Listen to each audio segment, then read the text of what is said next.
Good morning, good afternoon, good evening to everyone joining our webinar today. Thank you very much for coming. My name is Niels Betzler. I'm here in our cycling lab over in Gothenburg. I'm joined by Jona, who will be on the bike for us today.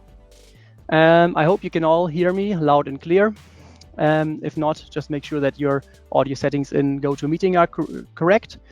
Or look at the email that you received with some additional instructions on how to join. You can see ours in the QTM software right now. So we're streaming video from our system. And for the rest of the webinar, I will be sharing my screen so that you can see everything that we are doing here today. I'm joined by Larry Meyer, who is based in Boulder, Colorado. Hi, Larry. Can you hear me? I can hear you. Hello, everyone. Great. Thank you for joining us today, Larry. I'll just tell you briefly something about your hosts and presenters today. My name is Niels. I'm Team Leader Application Solutions at Qualisys. So my job is to make reports for golf, cycling, and many other applications at Qualisys. My background is biomechanics, sports engineering. And so my job is to bring together the raw data from our cameras with biomechanical knowledge to turn it into a nice report. I'm joined by one of my team members, Vincent, who is also a biomechanical engineer, who will be answering your questions on the chat if possible. So at any time, feel free to ask questions on the chat, and Vincent will reply. Or if there are some general questions, he will pass them on to me at the very end so that I can answer them for everyone. My co-presenter is Larry. So Larry, how about you introducing yourself? I think that's the best. Sure. Like Neil said, I'm from Boulder, Colorado. I've been doing bike fit for 10, 11 years in this area. I have a doctorate in physical therapy and advanced training in biomechanics. Great. Thank you, Larry. And I'll talk a little bit more about Larry's role in our bike analysis later.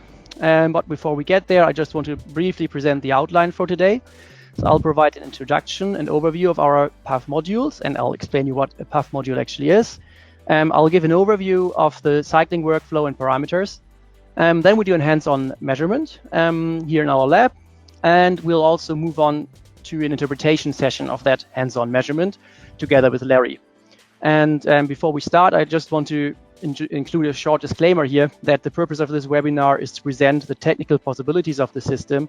So we are not providing any medical advice to Jona, who has joined us today, because we are not doing this under a sort of telemedicine approach, but just simply the technical presentation. All right. So what is a PAF module to start with? A PAF module is something that you can add to the QTM software, our motion capture software, to combine data capture, data processing, and reporting all into one streamlined pipeline so that you can get from raw data to report as quickly as possible. These PAF modules exist for a variety of different applications, such as gait, baseball, golf, running, cycling, which we'll see today, equine, force analysis, or functional assessment, which is still under development at the moment, or back to sport.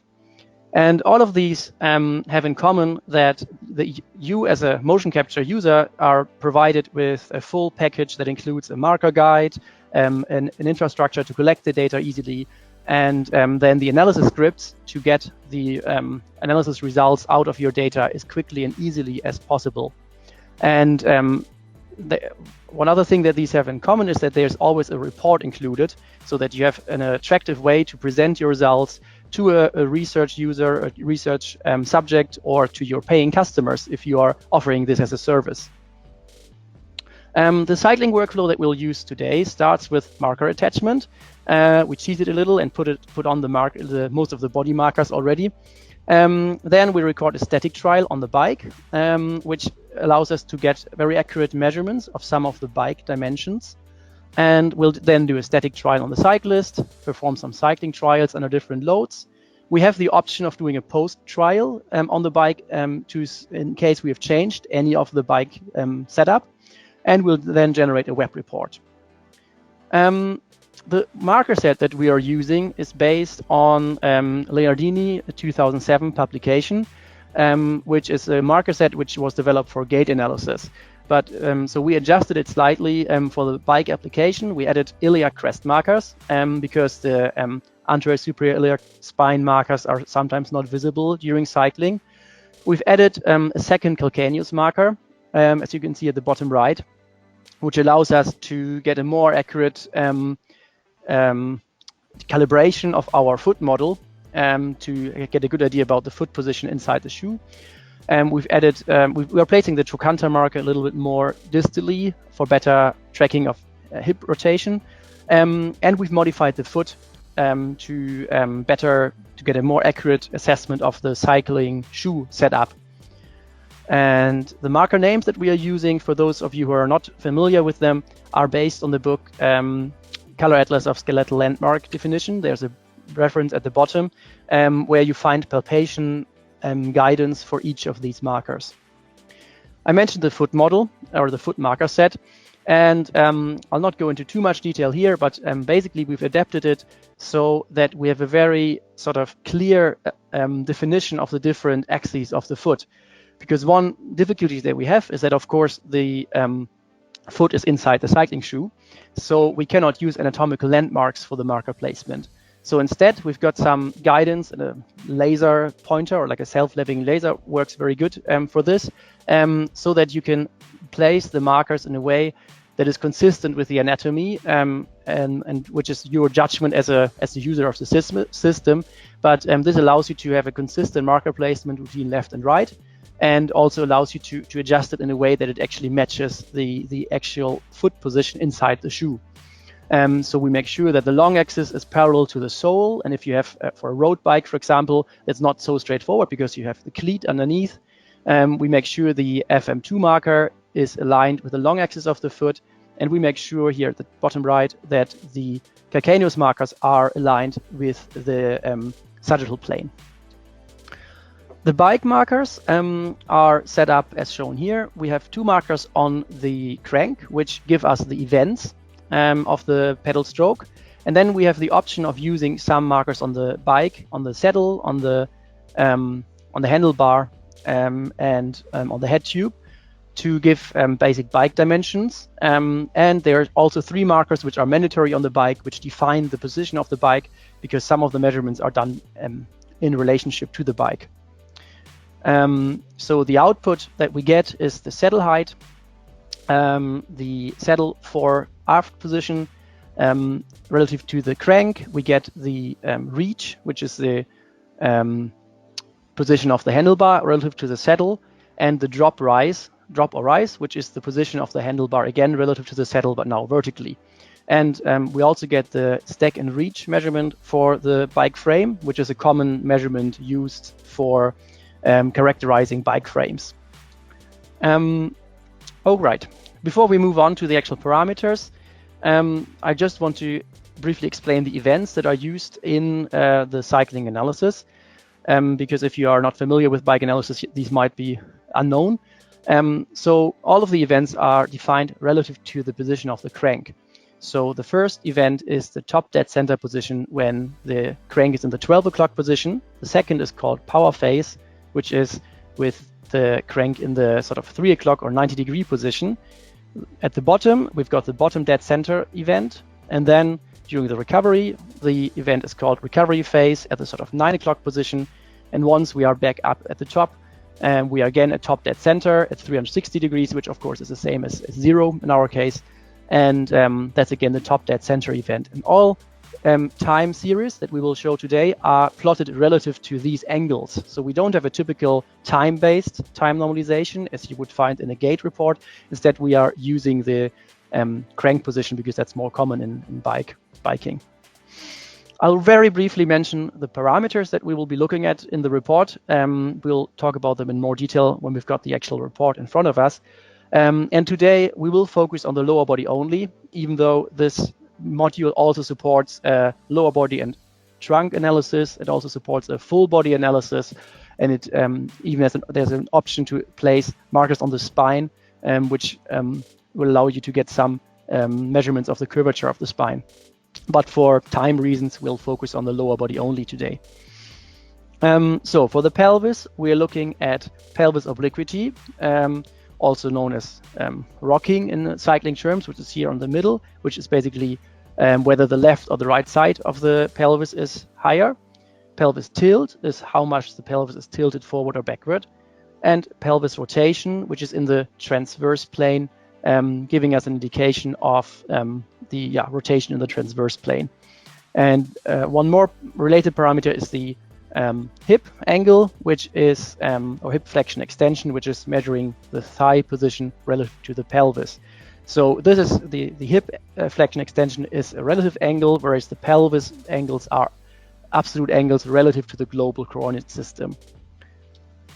For the knee, we've got knee flexion extension, knee to foot distance, which is how far the knee is from the FM5 marker, and we are trying to place the FM5 marker so that it's just above the pedal spindle. Larry will probably talk a little bit more about that later. And we've got knee lateral travel, which tells us how much the knee is going in and out. For the ankle and foot, we've got ankle dorsi or plantar flexion, ankle ankling, which was a new parameter for me as a biomechanist. It's basically something like also known as foot pitch in gait analysis. It's the position of the foot in the global coordinate system. So basically, if your foot is flat on the floor, it would be 0. Or if you're raising your heel relative to the global space, it will be a positive value. The third one here is toe in and out, which is telling us, as the name implies, whether the toes are in, so sort of pointing towards the bike or out away from the bike. Okay, I don't want to spend too much time talking here and showing PowerPoint. Let's move on to our measurements session. So we prepared a little bit. As you can see, Jona is already wearing the markers, but I will now place the markers on the bike. So you can see that we already have a few markers in place there. And to make sure I don't forget any of the markers, I'll create our session first and make sure I bring up the marker guide.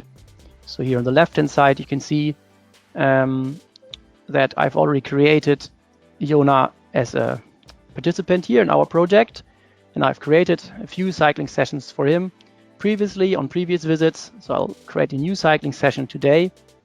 I've entered his weight already, 66 kilograms, and I'll now say I want to collect data with lower body only, and those other types are with trunk, with spine, or full body are the other options that we have for data collection. So not today, it will be a lower body only session. And down here, there is a button to show our marker guide. So this will help me to make sure that I don't forget any markers. So you can see here the marker guide as I was showing before. And I now have to go in and place the static only markers on his body. The other ones are already on. So we've got the iliac superior spine, ASIS marker. We've got medial knee markers. Let's just see. It's not so interesting to show this all the time, so let's show the video here. Also place the medial knee marker. If you could bend your knees, perfectly. We do this because he's bent his knees to about 45 degrees flexion, so that it's more representative of the position on the bike. All right, thank you. You can relax again. I'll now place the medial malleolus marker, and I'll just pick up one more marker here for the other medial malleolus. All right, there we go. Good. So I'll just bring up the marker guide one more time for the bike markers. I've already placed the crank markers and the dynamic markers here, but I still have to place markers on the saddle. And here you can see one of the many practical things that can be challenging in bike analysis, because I'm not sure if you can see this in the video, but in this particular case, the saddle has a sort of gap at the at the posterior side. So I've got to place some tape there so that we get an accurate measure of the saddle angle. And then we have simply a ruler here with some markers attached to it that I will place on top of it. I'll make sure that the front marker is aligned with the front of the saddle. The back marker is aligned with the back of the saddle. And this marker here will actually go onto the saddle because this will be our measurement of the saddle height. Then I need a few more. We also have one on the head tube and one on the handlebar, which give us the bike measurements that I've mentioned earlier. So the handlebar, well, you'll see in a minute, goes here. And the head tube goes it's on the right hand side, so it's hard to see, but I'll just point out with my finger. It's basically just at the stem of the bike, of the handlebar. All right, good. So Jona, if you can step out of the volume a few steps, I'll make a recording of the bike now to make a recording of our initial setup. So I'm capturing. Okay. You can see here, there are a few extra reflections, which are, this is actually, you can see on the right-hand side, these are the markers on Jona. And these are the markers on the bike. They are automatically labeled with our aim model, with our automatic labeling function.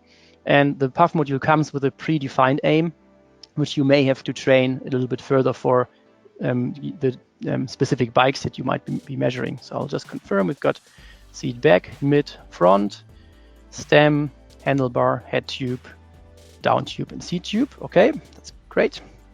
So I'll start the preview here so that you can see something.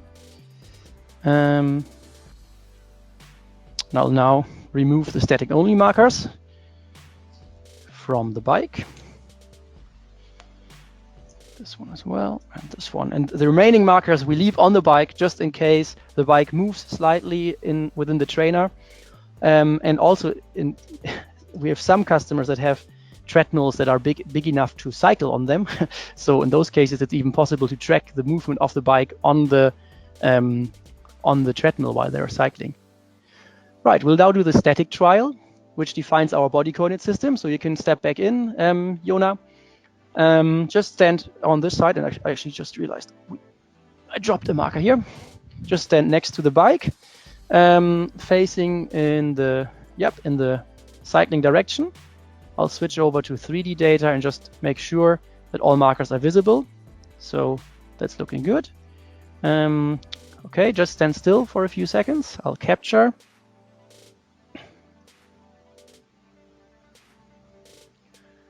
Okay. And just confirm that labeling is correct. Oh, you can see here the automatic labeling on the foot wasn't quite perfect because the right, I can see here the right malleolus, medial malleolus was missing here. So I just quickly label this manually, and now the static trial is ready. I'll save it and start preview again. And I can now go and remove the static only markers from Jona's body. So I'll take off the medial markers on the knees, on the ankle, and on the ASIS. And we're now ready for you to warm up. Okay, you can just step on and warm up.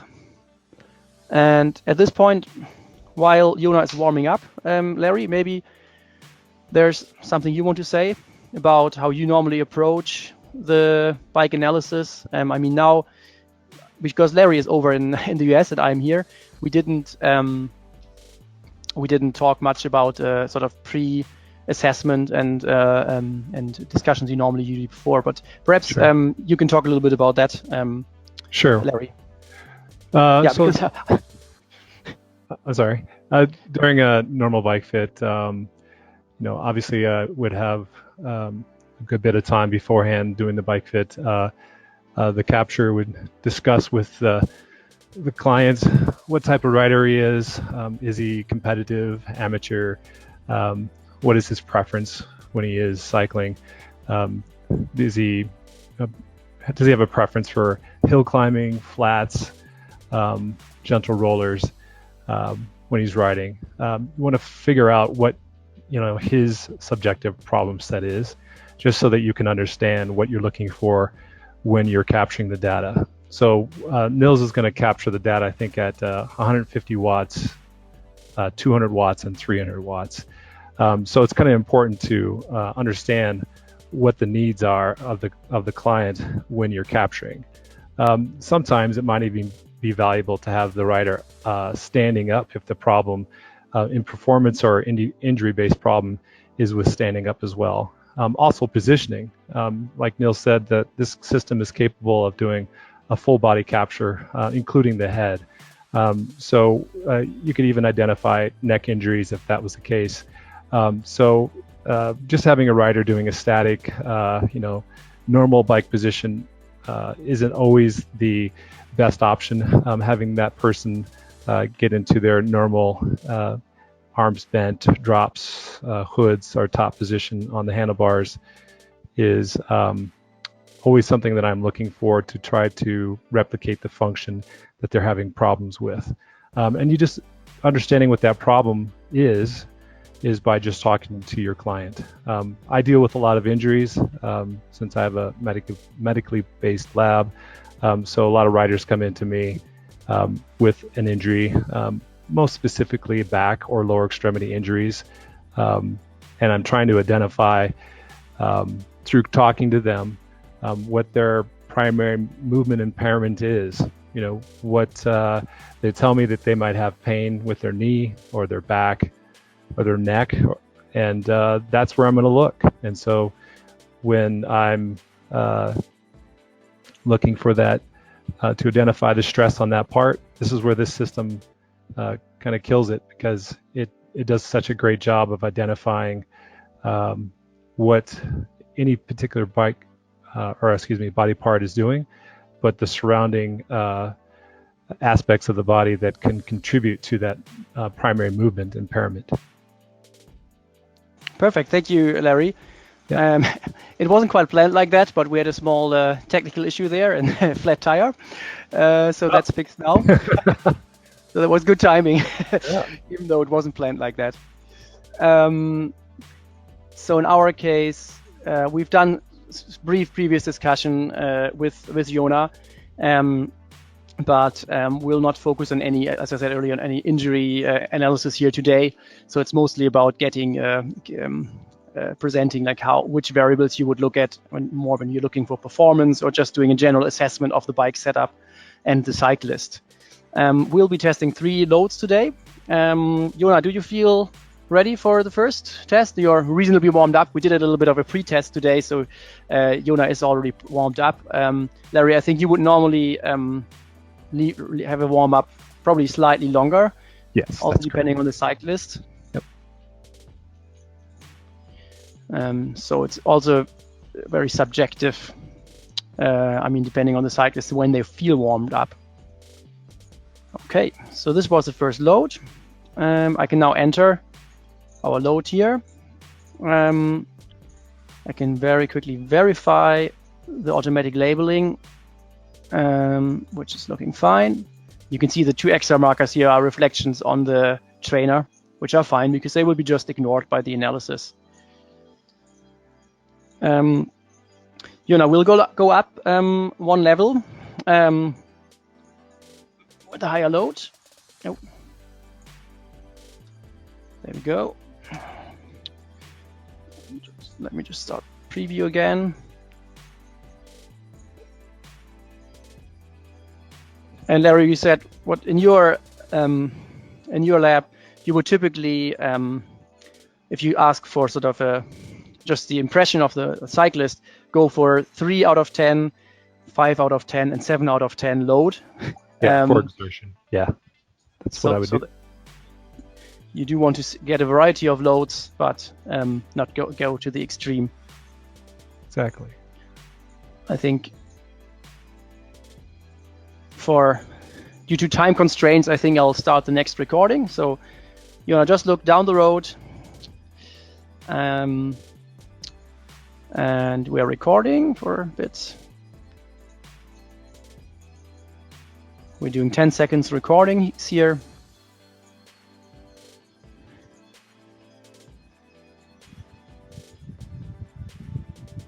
And this was approximately 200 watts.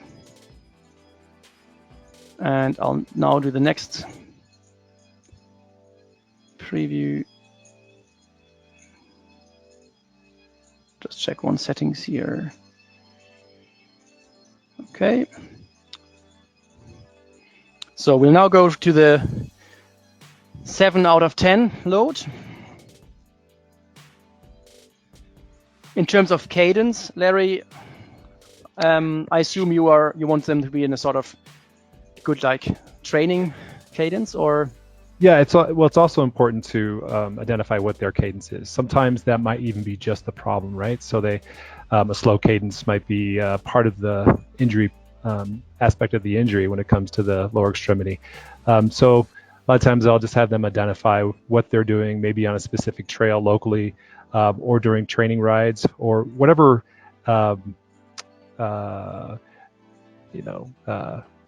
arena they're doing their activity in. I would have them try to identify that and replicate that.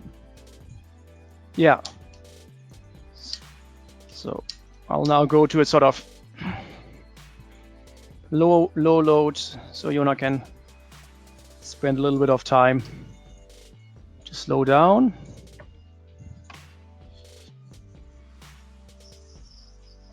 Okay. We've recorded everything. Do you want to keep going for a little bit, or are you fine? Oh yeah, okay, we lost the marker. Let's just verify that was after the capture. I'm fairly sure it was. Yeah, this was after the capture. Oh, good. So that's fine. Of course, that's something that can happen. I mean, we always have a supply of spare markers here. You can mark the positions on the body to make sure that you put the marker in exactly the same position afterwards. All right, so while Jona is cooling down, I'll just quickly check those trials. We can see that we have a few gaps here. So I'll just use our new tool, the trajectory editor, and fill those gaps to make sure we've got clean data. So you saw in the video that our lab is probably our test lab here is probably on the small side. So we do have the camera slightly too far up. So I'll just use the gap fill here and on the right crank as well. So we can see below the X, Y, and Z components, and I can use the new, sorry, this was wrong.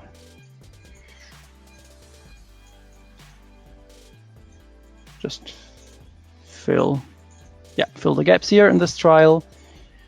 Always important to verify. Okay.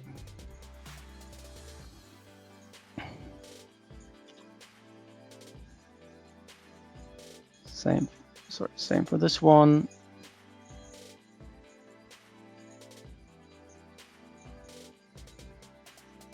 Fill gaps. So you can see the fill level here. Before now it's 97.4. Which is probably sufficient for our analysis, but just to be sure, I will get it to 100%. And one area where it's particularly relevant is on the crank, because this is the part that gives us the events. But luckily, that's also a marker that can be filled very well with a polynomial fill, as long as you have it for most of the movement, because it's moving on such a smooth trajectory. So I'll just repeat this for the right crank here. Okay, so we've got 100% on, well, 99.8. That should be good enough. Guess we've got a little gap at the very beginning. Yeah, so I can just crop this slightly at the beginning. So we've got 100%, so that we've got good event identification. I'll now start processing and generate a web report. And to save some time, we have collected some data previously. So while the processing is running in the background, I'll go to our report center and load this existing data. So you can see I went to the page report.qualitas.com. Now I was already logged in because I used this before a few minutes ago. So this is based on your qualitas.com client login, username and password. So you have a personal login. So it's only you who can see your reports in here. And you can see I made a report 30 minutes ago. And to save time, I'll now open up this report for our discussion. And then at some point, we'll see a message that the other report has also been uploaded. So I'll just move this out of the way. So Visual 3D is working hard in the background for the data processing. I'll give you a very quick overview of our web report, and then I'll hand over to Larry to talk more about the results that we see. So first of all, on the left-hand side, we have a summary section where we have some core parameters like cadence, the loads that we entered, how many cycles the system detected, and also the ability to go through different phases or different planes of the body. So we can look at the sagittal plane, and we get some key parameters in the sagittal plane, knee flexion at top-down center, for example. We can go in the frontal plane and get some key parameters, and then how they differ between the different trials. So each dot here is one of the trials. If I hover over it, I can see this is cycling trial number 2. And now we can see our other report would have been ready by now, but I'll stick to this one. And it's also possible to switch over to a table here, which gives accurate values and also reference ranges for various different parameters. So this is a nice area to get a first overview. But as you scroll down, you can then run through all the various parameters in more detail by looking at the time series. So it really depends on the type of analysis that you do, whether you want to focus on the metrics above or on these time series below. For each of the graphs, it's possible to show either the mean of our entire session, which we've got now, or I can click on trial mean, which gives me one mean for each of the loads, so 150, 200, 300, or consistency, which displays every single cycle that we recorded. And you can see that in this particular session, Jona was actually very consistent between the different loads. So it's only very subtle changes between them. This is something that we see very often for someone with a good good technique and good enough training to be consistent. And one more part that we can do here is that we combine the left and right plot. So this is not so relevant for the pelvis, but for others, like knee, for example, where you would want to compare the left and right knee, it's very nice that you're able to combine the two plots. And finally, for each of these parameters, we also have a table here. So sometimes if you really want to drill down into the numbers, you can use that table. But I'll hand over to Larry now to talk a little bit about the numbers that we're seeing here. Sure. Now we get to the good stuff. So also, I don't think I heard you say on the graph, it shows 0 through 360. That represents at 0 is top dead center, 180 is obviously the bottom dead center, and in most valuable probably is the 90 degrees, which shows that power phase where you have the most torque and the most stress on the lower extremities. So it's always good. I've been using this online report for maybe 3 months or so, and I usually show my clients this in the lab, but I've just recently started using GoToMeeting just to be online and talk to them, and it's worked extremely well, just to kind of isolate the data and talk to them about the findings.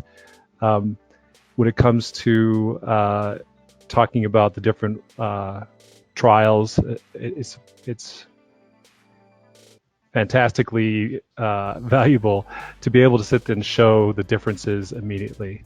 No more do I have to speculate and show that I see differences with the loads. Video as well. Sorry, Larry.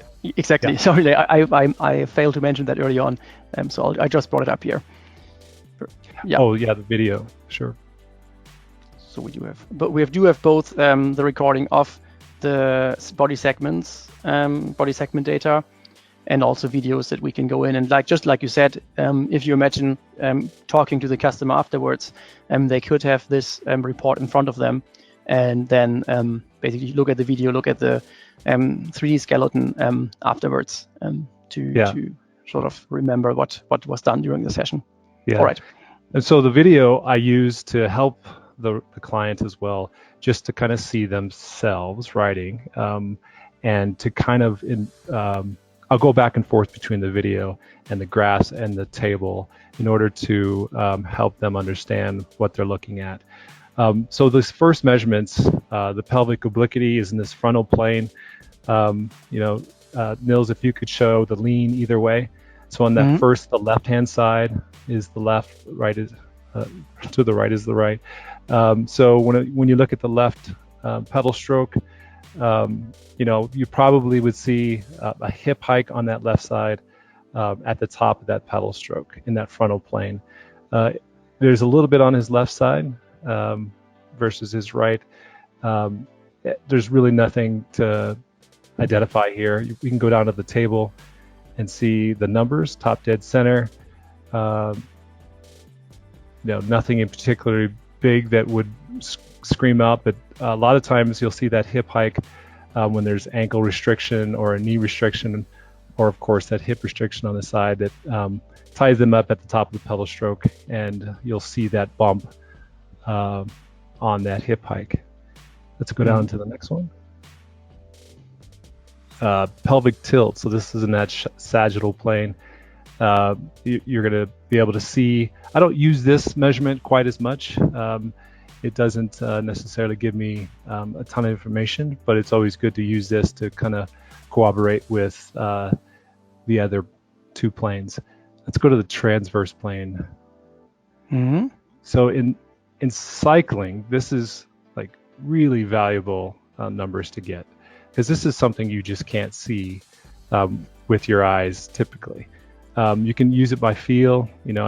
Old school, I'd put a level on the back of someone's hip just to see where they're rotated.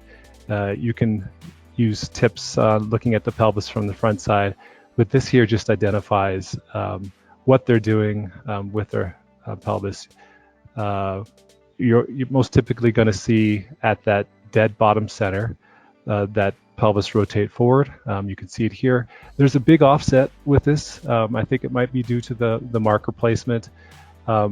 But right now there is looks like a bias towards the left side. Looks like so left external rotation. So if we imagine our left leg rotating externally, it is basically this offset. Yeah, basically the left back, right slightly forward.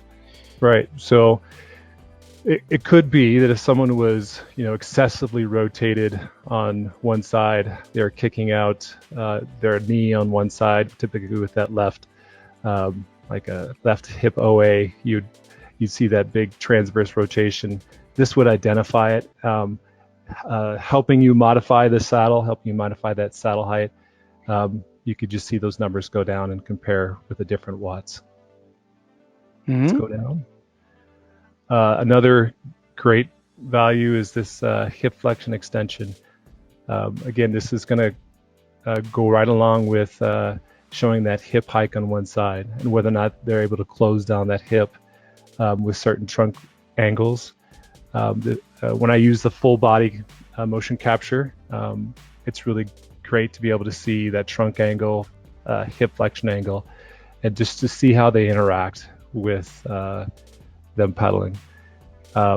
This one here is, what does he show? Shows that 101 degrees of hip flexion. Yes. So it's pretty high for him when it comes to his hip flexion angle.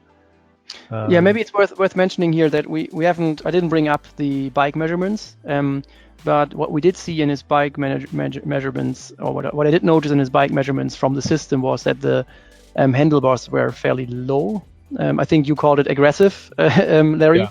And I for a think, recreational rider, yes. yeah, so I think this is maybe something that then reflects both in the pelvis forward tilt, because of course Sure. the upper body will come down, even though we didn't measure the upper body, but I think that would be a consequence. And then the hip flexion naturally also going, to quite high flexion values, because he's bringing it up. But I think if I understand it correctly, this is a good thing. Having the ability to bring up to get to high hip flexion angles means, I guess, everything is fine with in terms of hamstrings, and it's generally a good sign here, if I understand that correctly. So I think most bike fitters do a really good job of identifying what the cyclist's range of motion is in hip flexion. That's always a must for me, to be able to identify during the exam or the assessment what their natural ability to bring that knee to chest and where it stops, trying to identify that. So that top dead center hip flexion number for me is pretty critical. Mm-hmm. Okay, now we are skipping the trunk variables because we didn't put markers on the trunk this time, and move on to knee. Yep. So here again, the knee. So we can go right away to around 170 degrees. You want to identify that would be where the real dead bottom center is, just before the crank angle, the 180 degree crank angle. That's what the true dead bottom center would be. Right now, he looks like he's pretty high on his saddle. His dead bottom center numbers are in the mid 20s, and love to see those numbers between 30 and 35. Looks like during the video he looked like he was a little straight-legged as well. He's really straight-armed. But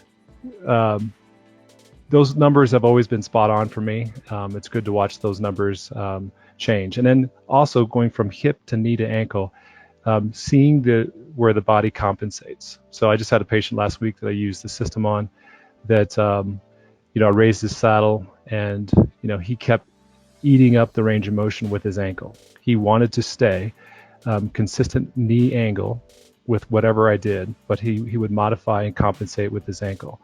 And so then you can change whatever you're doing and trying to address with those particular measurements. His problem was knee pain from a previous injury, and he was obviously trying to keep his angles of his knees at a certain angle for whatever reason. Didn't matter at that time, no. But this is a great. So can we go down to the ankle? Just very briefly, I would like to show that for that sort of assessment that you just mentioned, Larry, we are able to add comments for each trial. So you could change the bike setup in between and make a comment here of what you changed, make another measurement, then make another measurement, and then actually create a report sort of in between, look at the results, and then when you're happy with the results, and at the end of the session, you can do one more bike trial final, which then shows that in two different columns in the end report what the bike setup was at the beginning and what the bike setup was at the end, so that the client has a good record of what has been changed and what the changes on the body were. Great. And also, I make comments if you want to show the comment section. For each piece of this, you could make a comment. And so I'll just make a brief comment, and then I will elaborate on it later on when I go through the report again. But when I briefly scan it, I'll just make a quick comment on what I'm seeing, just so that I can stay organized with my analysis.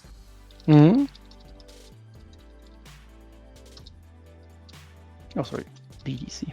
Yep. So those are showing up in the feedback section here, and you can elaborate and combine them into training advice, which will then show up on the feedback page. So you can use this to generate an entire online report, and take your time after the session, enter your identify any features that you note here, and then add your advice or your feedback to the client, and then send them a link via our report center so that they can view the report afterwards. Right. And most people that don't have the access to this all the time, you show them this much data, and they're kind of deer in the headlights when it comes to seeing this much data. So having that feedback editor is pretty valuable to them as well. The feedback I get from most people is that they just want to kind of know get right to the point. And so this helps them being able to identify and kind of understand and have good buy-in on what they're looking at. Yeah, so now I'm obviously no expert on this, but I just put here check saddle height, so that the client would, when they get the report, they can go to the feedback section and would get like a number of these boxes, with your advice and your feedback in it. Yeah, it's great. So works real well. Knees again. So right here, foot distance. So this one here, Nils said during the capture that he did a great job explaining how one of the markers on the foot is at that power phase at maximum torque is directly above that pedal spindle, and then there's another marker on that lateral condyle of the knee, and that is a good ballpark way of trying to hypothetically have the best amount of force through the pedal stroke, which isn't always the case for everybody, but it gives you a really good view of what they're doing at that spot in space. And you can see right now that he's pretty spot on with what is that, the left side, that's the left foot. So he's at 0. So he's basically, his pedal spindle is directly in line with the center of his knee, right at the power phase, which is where we'd want him to be. So I use this all the time during the report. Sometimes I'll just go right there when it comes to the knee and ankle, just to kind of see what they're doing there. And it helps the client understand right off the bat that that is in line throughout their pedal stroke consistently. As you can see, Yona is consistently at that spot. Well, even regardless of load, I think that's something I noticed here as well, that he was very consistent regardless of the load. Yeah, very. So another frontal plane capture of the front of that knee. It really shows the symmetry and what the system can do to show the symmetry in regards to the bike. You can see that the table will show it as well. You can see graphically that they're at that power phase, between top dead center and power phase. What are they doing? Is their knee diving in dramatically, or is it staying pretty square to the world? He's doing pretty good from top dead center to power phase, 13 to 11 centimeters with his left and 10 to 9 with his right. Then he gets to the very bottom and makes kind of an abrupt medial change with his knee, and I think it shows it on the next one as well. But yeah, this is a great way to kind of identify the pistoning aspect of the knee in the frontal plane. And we can see that, just looking at a curve like this can be dangerous, because we're looking at a centimeter scale here. So this looks really not very much like a piston, but then when you actually look at the numbers, we're talking about changes of 1 or 2 centimeters because of the resolution of the system.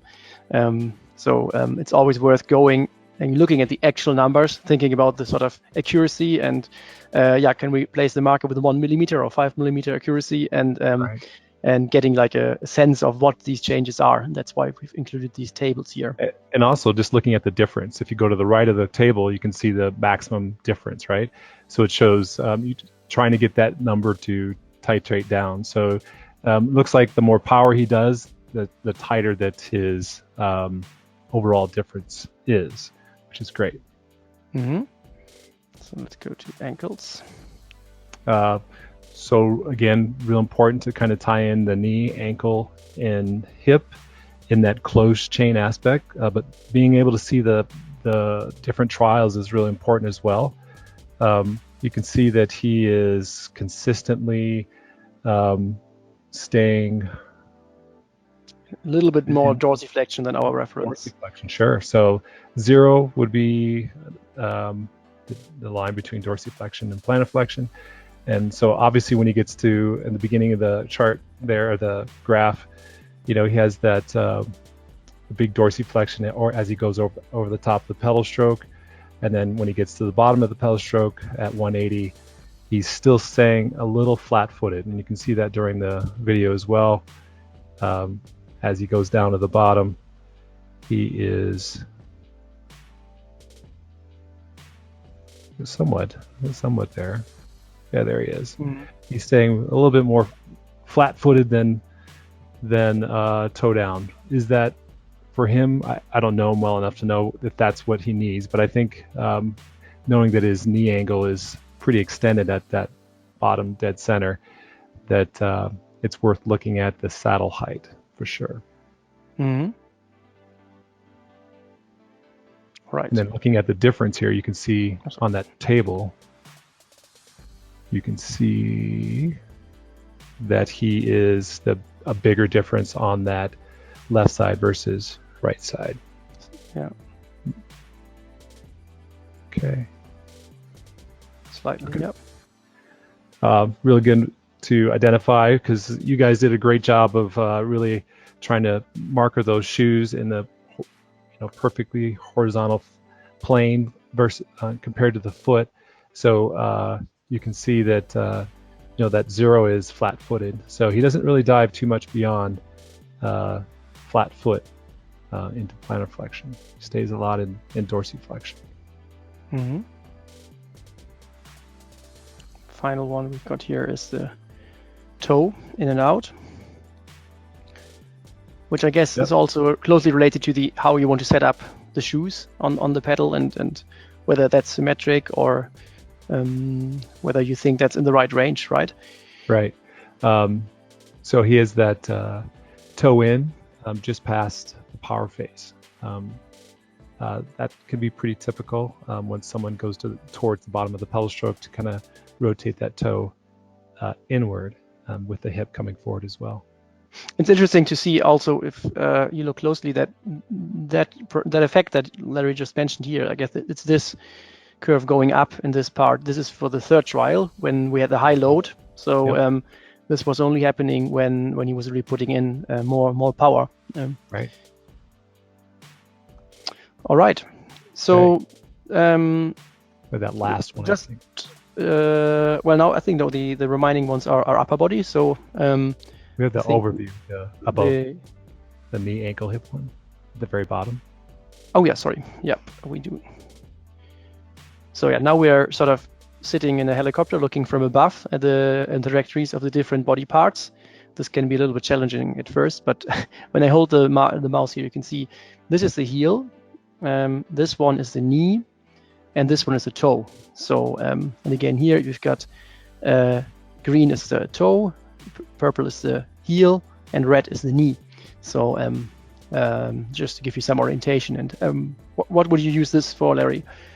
Again, really tying it all together and helping the clients visualize what their foot, ankle, knee are doing. So you can see here, I would just comment that his foot and heel pretty much stay in line and don't have a lot of deviation throughout that. But it's his knee that obviously is diving inward away from his foot. Ideally, you would love to see his knee, ankle, and foot in line together. But everyone's different when it comes to that foot abduction versus in line with your knee. There's a wide variety of different presentations, and so when it comes to the knee, with this one here, you really can see how, a lot of times, how the knee is either flaring out dramatically or inward compared to the shoe. That's good, helpful visualization for the client. All right. A brief dropout here. I hope I was the only one experiencing that. Due to the time, I think we will move on, and just maybe a few last words, Larry. Over your overall interpretation of this session, if you can compress that to one sentence. I mean, from what I, as a non-bike expert, see, the data looks fairly close to the reference values. Looks like a good technique in general to me, and no major issue, no major setup, or no major thing that we notice. And then maybe when it comes to details, it's where you can see some things you want to look closer at. Sure. Well, I think there's bits and pieces that I would dive into, but the biggest overall number is probably that knee flexion angle. That shows that he's probably too extended at that dead bottom center. I wouldn't send them out of my lab with that saddle height for sure. All right. Yeah. I would probably dive a little bit into maybe some of the ankling and figure that out. Certainly his posture, and figure out what's going on with that front end based looking at his shoulders and elbows. But when it comes to the saddle height, that's the biggest All right. number Yeah. that I would look at. Yeah. Yeah, that's very interesting. I mean, obviously now it would take us maybe another 10 minutes or so to test the effect of changing the saddle height. But we'll have to move on now. I'll just give a very brief summary, and we'll then wrap up and have time for maybe 2 or 3 more questions. So just to summarize what the PUF cycling module is that you saw today. Because we're using 3D cameras, or we're using multiple cameras, we track the body in 3D from all angles at all times. We have the option to look at the lower body only, or full body, or full body and spine. We can take accurate measurements of bike dimensions, and I can't really say that I'm really no expert on this, but after talking with Larry a little bit and understanding where to put the markers exactly, I'm feeling quite confident that I did a basic measurement on the setup of this bike that is accurate. And there are some practical parts, as Larry mentioned, like how do you attach the markers and so on, that you have to solve. But then this is a great tool to get these measurements, because for some of them, otherwise you would start with like long spirit levels, lasers, because measuring the position of the handlebar relative to the saddle really is not trivial or easy. So I think that's another point here. We can compare different test conditions, different loads, different bike setups, all within one single report, and then share this report with the user afterwards. On that note, just in terms of future development, we will soon also have the ability to compare different sessions so that you can follow a client or a subject in a study over time.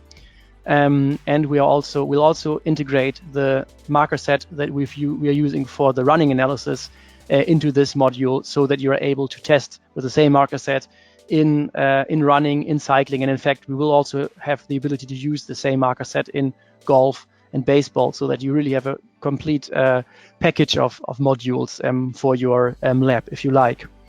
Thank you for joining us today, and we've got a few more minutes for questions. So I'll just check the chat here and also check with Vincent if there's anything that we should answer here for the entire audience.